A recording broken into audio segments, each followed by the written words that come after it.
El 2 de julio de 1994, el defensa central colombiano, Andrés Escobar, fue asesinado 10 días después de meter un autogol ante los Estados Unidos en la Copa del Mundo. 7 meses antes, el líder del cártel de Medellín, Pablo Escobar, falleció a causa de un tiroteo ante la Unidad de Operaciones Especiales de Colombia.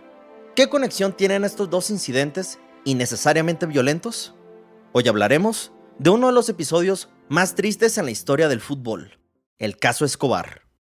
Dejemos algo en claro, esta historia no es del narcotraficante Pablo Escobar, pero desafortunadamente tenemos que dar un poco de contexto. En los 80s y 90s, Colombia se vio envuelta en una ola de violencia causada por el narcotráfico de cocaína hacia los Estados Unidos. Nacieron los cárteles de Cali y de Medellín, y se enfrentaron constantemente con políticos y fuerzas armadas del país. El líder más notorio de estos cárteles fue Pablo Escobar, quien se infiltró en la política, fue descubierto y duró años siendo prófugo de la justicia hasta 1993, en donde falleció en un tiroteo ante las Fuerzas Especiales de Colombia. El daño ya estaba hecho. El cártel de Medellín solo cambió de liderazgo y el narcotráfico en Colombia continuó con su paso violento durante toda la década. En 1967, Andrés Escobar nació en Medellín. Debutó con el Atlético Nacional a los 19 años de edad como defensa central. Su dorsal siempre fue el número 2 y por su gracia en el campo era apodado el Caballero del Fútbol. En 1988 hizo su debut con la selección colombiana de fútbol. Días después de su debut, anotó su primer y único gol con la playera de Colombia ante Inglaterra en Wembley Stadium. En 1989, el Atlético Nacional se convirtió en el primer equipo colombiano en ganar la Copa Libertadores. Andrés Escobar influyó en el éxito continental del equipo y en 1991 quedó campeón de Colombia, pero en 1993 sufrió una lesión que lo tuvo fuera de la cancha por casi 8 meses.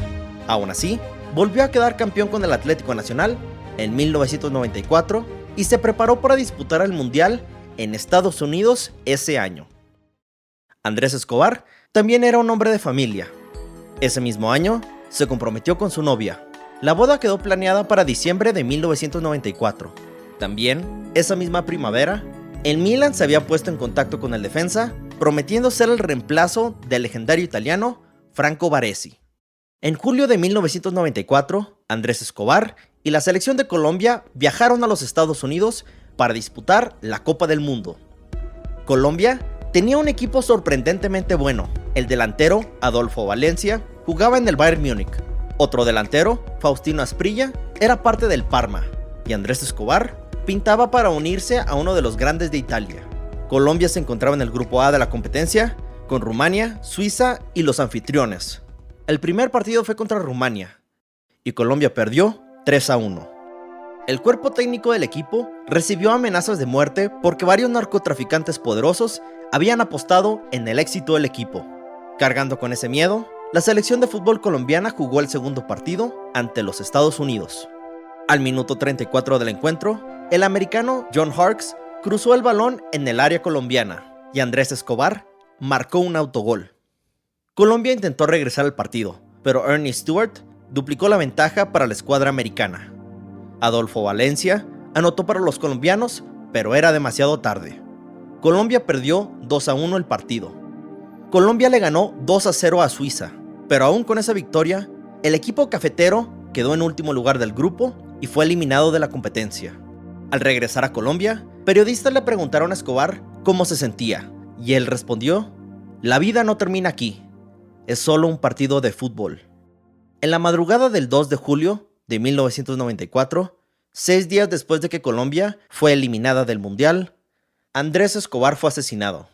Se encontró al culpable y, para sorpresa de nadie, se descubrió que el asesino estaba ligado al narcotráfico. Más de 120,000 personas atendieron al funeral de Andrés Escobar. El caballero del fútbol había trabajado para mejorar la imagen de su país, promoviendo el fútbol entre los más necesitados. Cada año, Escobar es recordado y honrado en los partidos de fútbol de Colombia. Después de su muerte, su familia fundó el proyecto Andrés Escobar, en donde miles de personas con bajos recursos son apoyados mediante el deporte. Por su ayuda a comunidades desfavorecidas, se estableció también la Copa Andrés Escobar, un campeonato de fútbol callejero. En 2001, antes de que la Copa América se celebrara en Colombia, la ciudad de Medellín reveló una estatua de Andrés Escobar. En 2014, 20 años después de su muerte, su equipo de toda la vida, el Atlético Nacional, fundó una orden al mérito con el nombre del Inmortal número 2. El premio se sigue otorgando a cualquier persona que atribuya al crecimiento del equipo. La primera persona en recibir el honor fue Santiago Escobar, el hermano de Andrés. Gracias por escuchar, esto fue Balompié y hasta la próxima.